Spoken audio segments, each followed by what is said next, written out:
Assalamu alaikum kids and welcome to Pen Academy. Today I will tell you a story of Little Red Riding Hood. Are you excited? Okay. Once upon a time, there was a young girl called Little Red Riding Hood. She lived in a cottage with her mother. One morning, Little Red Riding Hood wanted to see her grandmother. Her mother baked a cake for her and told Red Riding Hood not to stop and talk to strangers. On the way, Little Red Riding Hood noticed beautiful flowers in the forest.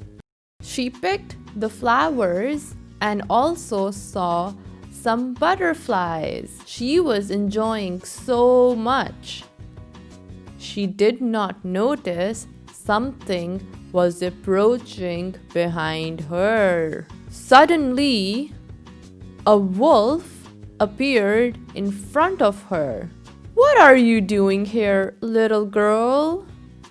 the wolf asked in a friendly voice. "I'm on my way to see my grandmother, who lives through the forest."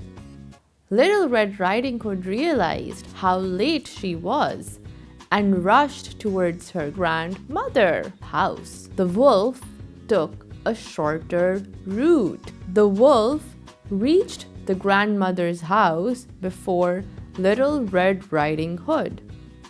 He knocked on the door and locked the grandmother in a room.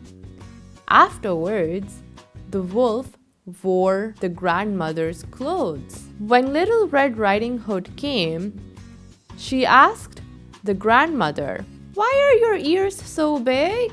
What big eyes you have! The better to see you," replied the wolf. "But grandmother, what big teeth you have!" "The better to eat you," replied the wolf. He leaped out of the bed and chased the little girl. Red Riding Hood screamed. A woodcutter heard Red Riding Hood screaming. He came to the cottage. He knocked out the wolf and took him to the forest. He then unlocked the grandmother from the room and saved Red Riding Hood. Yay! Bye-bye!